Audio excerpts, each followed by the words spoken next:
have chosen to move to Sweden to pursue a new business opportunity. What will we need to learn about Sweden to make this transition a smooth one? I am so glad you asked. First, you will need to learn how a Swedish person communicates in a business environment. Next, you will need to learn how they are motivated to get the job done. And finally, you'll need to understand how teamwork functions in this new culture. This is the Swedish flag, and as you will learn, blue and yellow will be quite popular in Sweden. There are some things you'll need to learn as you transition into this new culture so that you won't feel so out of place when you start your new career. First of all, Sweden is located in between Norway and Finland in the Scandinavian area, just outside of the Norwegian Sea, so you know it will be cold. 10 history facts about Sweden. Sweden has the longest life expectancy of all European countries. This is due to their low unemployment, low birth rate, and highly developed welfare system. Sweden pays students the equivalent of $187 per month to attend high school. Pretty sure that would eliminate our dropout rate completely. Parents are entitled to 480 days of paid parental leave when a child is born or adopted.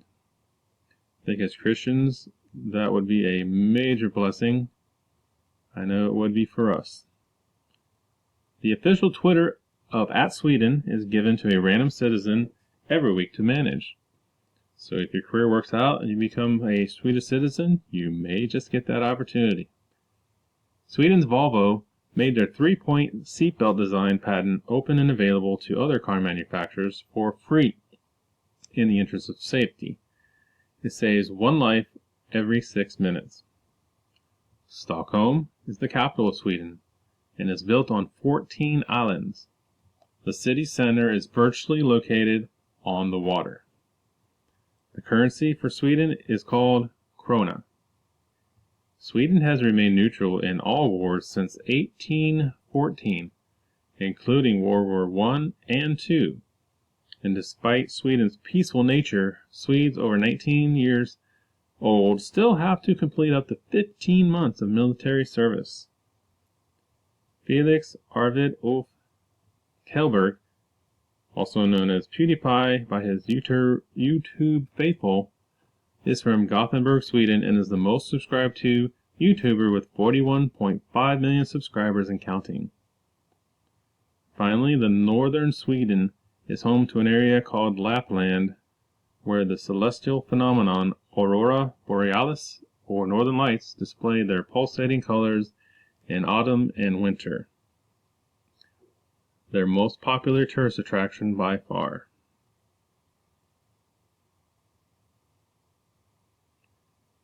The government of Sweden is different than ours here in the U.S. It is the driving force in the process of legislative change, thereby influencing the development of their society. The government consists of a prime minister and 22 ministers. Sweden's government is seen here in this picture. When it comes to religion, us as Christians will be happy to know that Lutheran Christianity is the largest religion in Sweden with 6.3 million Swedish citizen members. Although Islam is the second largest practiced religion with 5% of the population, Buddhists and Hindus number around 3,000 to 4,000 members each.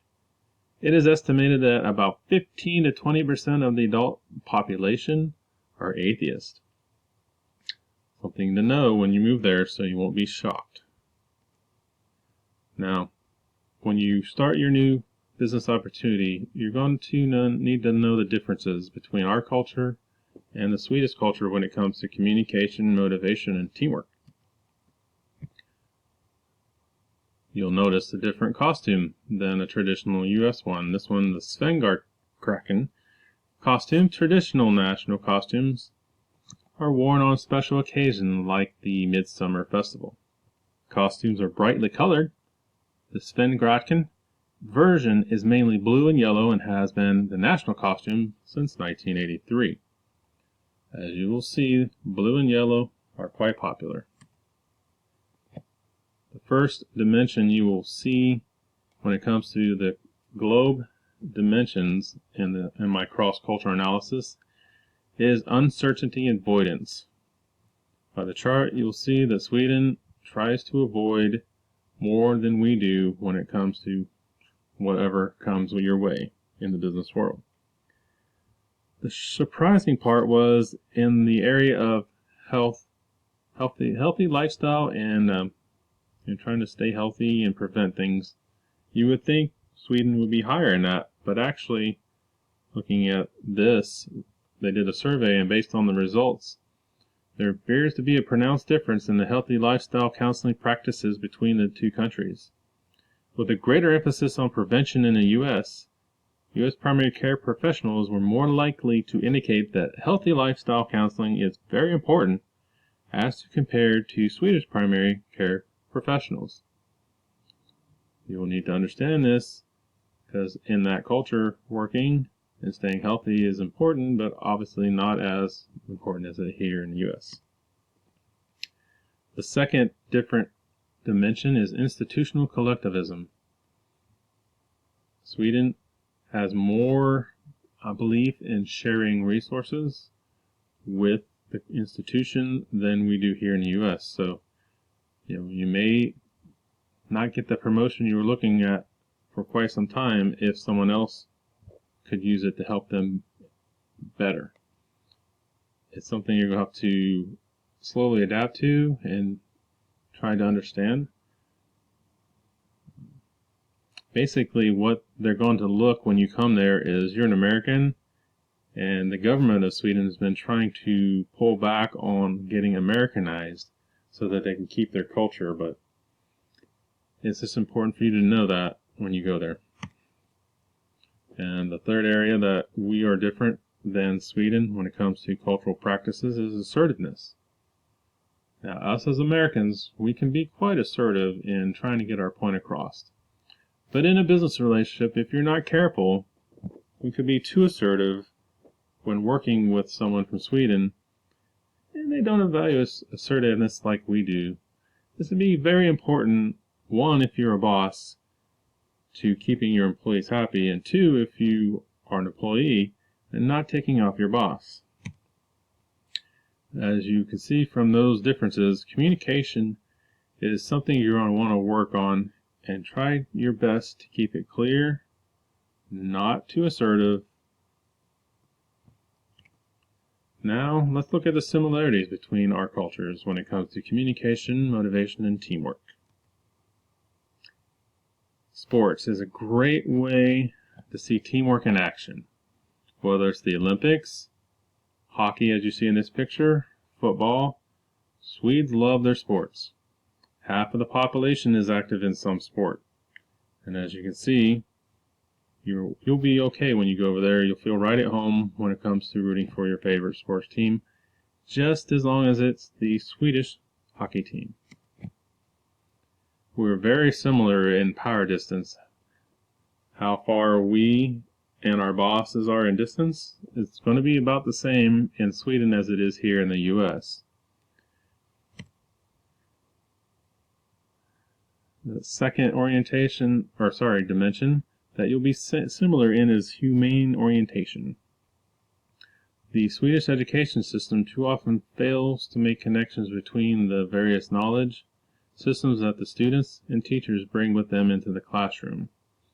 Basically, they're humane, but they try to compartmentalize you depending on what they believe you can bring to the table. When it comes to future orientation, we are similar as well. Sweden is, I would have thought they were a little further ahead of us in future orientation practices before I did the study. But looking at the results, they're pretty close. So, great thing about being similar to Swedes when it comes to your culture is you'll be able to motivate without any issues as long as you stick to the areas where you're similar. you focus on your future orientation, your main orientation, your power distance, you should be able to motivate your team to get the job done. This is the gray area, dimensions where we weren't too similar, but we weren't all that far apart as well. So when it comes to the gray areas of communication, motivation, teamwork, tread lightly. IKEA, as you know, is from Sweden. And we have plenty of full room furniture IKEA stores here in the US now, which are quite popular. So pretty much when you go to Sweden, I'm pretty sure you'll be okay when it comes to the furniture. Why do I put this slide here? It's just to show you that where there may be gray areas, we still can relate with them when it comes to buying furniture. One of the gray areas is gender egalitarianism. The Swedish culture is far more feminist than we are. Not to the degree that it should shock you, but just so that you're aware when you get there, it'll be different. I was not surprised by the scores for the US in this category when growing up. I've seen the different ways that men and women are rewarded and respected in our culture, but before I did my research on Sweden, I would have thought they were completely opposite from us. I would have thought they were way further, because everything you hear and read about tells you that they are definitely more of a feminist culture than a heterosexual. The next gray area for the globe dimensions that we're kind of gray in is the in-group collectivism.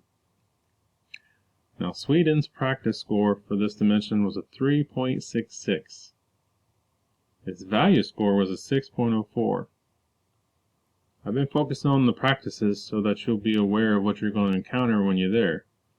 But why such a massive gap in values and practices? It may be due to the constant changes going on in Sweden. So just be prepared for that while you're there. Now, the largest contrast in Sweden's values and practices can be related to the high rate of burnout in Sweden. Performance orientation